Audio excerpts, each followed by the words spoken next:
out-of-control wildfires tearing across New Mexico is tonight poised to get even more destructive.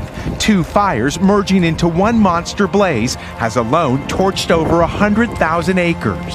Those living in Las Vegas saw these flames roar to life. Their worst fear now getting too close to reality. When the Calf Canyon Hermit's Peak fire erupted, we pretty much jumped in right away to help.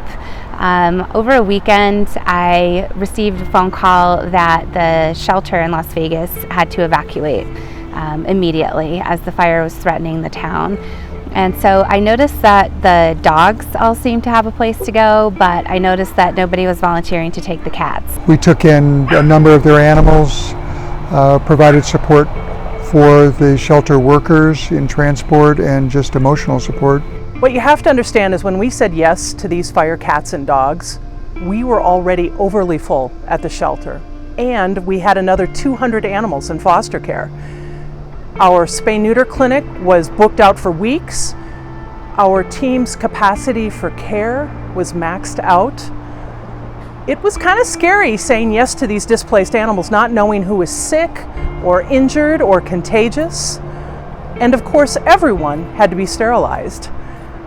Yet we said yes without hesitation.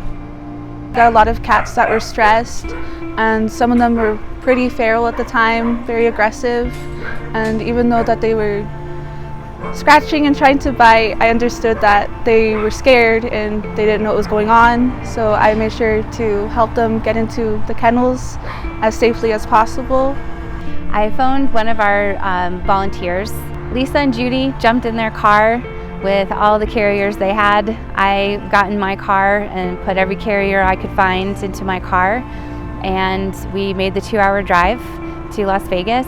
And I originally thought we'd be picking up about 12 or 13 cats, and when I got there it was more like 21. So what compelled us to get involved with the fire cats that came from the Calf Canyon fire was that we saw a real need that was happening at the moment. And it was, I think everybody in New Mexico was feeling the weight and the tragedy that was happening. And when given the chance to help Espanola Humane Society, we wanted to jump in. We know that they're a very small shelter and wanted, you know, any animal that had the opportunity to go there to be able to fit in the shelter, and any that could come here to come here. So in total, we ended up actually taking in about 30 cats from Las Vegas over several trips. And one of those kittens was a little orange kitten, and firefighters had found her lifeless in the road, and they picked her up and we took her in. She had an upper respiratory infection from smoke inhalation, and she also had a hernia and a prolapse, which ended up requiring about 4 surgeries, a lot of medication, and several weeks in foster care. We also took in a large litter of puppies and that were found by the firefighters, and spayed and neutered them all along with the mom and helped to place them. There was a lot of support for a sister shelter, and you know, it's ongoing still. We adopted a puppy from the Espanola shelter, a little mixed breed puppy from the Calf Canyon Hermit's Peak fire area. They were found by a hotshot crew, a rather large litter, and they hadn't been able to be evacuated, and so these hotshots were able to pull them out and bring them down to Las Vegas. And then I saw them online, and that was it. For us, we'd been thinking about getting a puppy for a while, and it just all kind of came together for us. We saw the pictures, we wanted to help, and you know, this was just a very small way that we could help the larger community that was impacted by the fire. At one point, we realized that firefighters were actually taking their own lunches and feeding pets that were trapped behind the fire line. That felt so touching to me, because knowing that these firefighters were out there risking their own lives every day to fight this fire, and yet they were out there giving more of themselves to make sure pets were fed and watered. So we ended up helping to organize giant loads of donated food to be delivered to the fire camp, and the firefighters would fill up gallon Ziploc bags full of food to go feed cats, dogs, pigs, rabbits, horses, cattle, everything. So many people and pets were displaced by the fires, and they were all congregating in evacuation centers. And like COVID was spreading like wildfire throughout the human population, we were concerned that vaccine preventable disease could start spreading throughout the pet populations. So we offered several free and low-cost vaccine clinics at our shelter, and one of those clinics was a drive-through clinic. And there were cars lined up throughout our parking lot, all the way down our road and out into around the corner into the highway. And I don't even know how many hundreds of free vaccines we gave people. We didn't have room to help many animals, but we could help in other ways. We coordinated volunteers and thousands of pounds of donated food. We helped to sterilize and vaccinate animals for free. We helped scared people find a place to go with their pets.